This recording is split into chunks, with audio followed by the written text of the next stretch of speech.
স্বাগত জানাই। যে খবর এসে পৌঁছেছে, সাগর দ্বীপের কাছে একটি ভেসেলে আগুন লেগেছে। উদ্ধার কাজে মুহূর্তে উপকূল রক্ষী বাহিনী রয়েছে। ঝোড়ো হাওয়া রয়েছে, ফলত দ্রুত আগুন ছড়িয়ে পড়ার একটা আশঙ্কা তৈরি হয়েছে। ভেসেলের মধ্যে 22 জন ক্রু, তাদের মধ্যে 11 জনকে উদ্ধার করা হয়েছে। 70% ভেসেলের 70% আগুন ছড়িয়ে পড়ছে, সেই ছবি আপনাদের সামনে দেখতে পাচ্ছেন। সাগর দ্বীপের কাছে ভেসেলে আজকে হঠাৎ করে আগুন লেগে যায়। এই মুহূর্তে 70% অংশে আগুন ছড়িয়ে পড়েছে। উদ্ধার কাজে রয়েছে উপকূল রক্ষী বাহিনী। ভেসেলের মধ্যে 22 জন ক্রু মেম্বার ছিল, তাদের মধ্যে 11 জনকে উদ্ধার করা সম্ভব হয়েছে। বাকি 11 জনকে উদ্ধার করার চেষ্টা চালাচ্ছেন উপকূলরক্ষী বাহিনী। হঠাৎ করে আজকে ভেসেলে আগুন লেগে যায় এবং ঝোড়ো হাওয়া থাকায় আগুন দ্রুত ছড়িয়ে পড়ে। ইতিমধ্যেই 70% আগুন ছড়িয়ে পড়েছে। আরো একবার সেই ছবি আপনাদের সামনে দেখতে পাচ্ছেন। 22 জনের মধ্যে 11 জন ক্রুকে ইতিমধ্যে উদ্ধার করা হয়েছে। আজকে সাগর দ্বীপের কাছে এই ভেসেলে আগুন লেগে যায়। উদ্ধার কাজে উপকূলরক্ষী বাহিনী।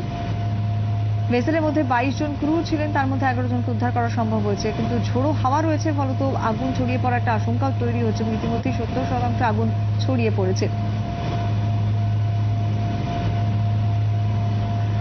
আমাদের সঙ্গে রয়েছেন ওই এলাকার সাংসদ দিব্যেন্দু অধিকারী টেলিফোনে। দিব্যেন্দু বাবু নমস্কার। ইতিমধ্যেই আমরা জানতে পারছি এটা উপকূলরক্ষী বাহিনী উদ্ধার কাজ চালাচ্ছে। আপনার কাছে এখনো পর্যন্ত কি খবর, কিভাবে চলছে, কি পরিস্থিতি? না, এখনো পর্যন্ত 22 জন ক্রুর মধ্যে 11 জনকে উদ্ধার করা হয়েছে এবং আমি যতটা শুনেছি হলদিয়া থেকে প্রায় 70 মাইল দূরে স্যান্ড হেডের কাছাকাছি ওই জায়গায় ঘটনাটি ঘটেছে। ইতিমধ্যে ওখানে কোস্টগার্ড পৌঁছেছে এবং পশ্চিমবঙ্গ পুলিশেরও একটি দল রওনা হয়েছে। গতকাল গভীর রাত্রের ঘটনা, আশা করা যাচ্ছে যে উদ্ধার করে সকলকেই নিরাপদে ফিরিয়ে আনা যাবে।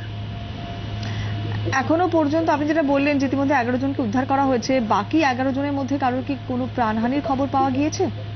না, এখনো পর্যন্ত কোনো প্রাণহানির খবর নেই। তবে ঘটনাটা খুব বিরাট আকারে বড় ধরনের ঘটনা ঘটেছে।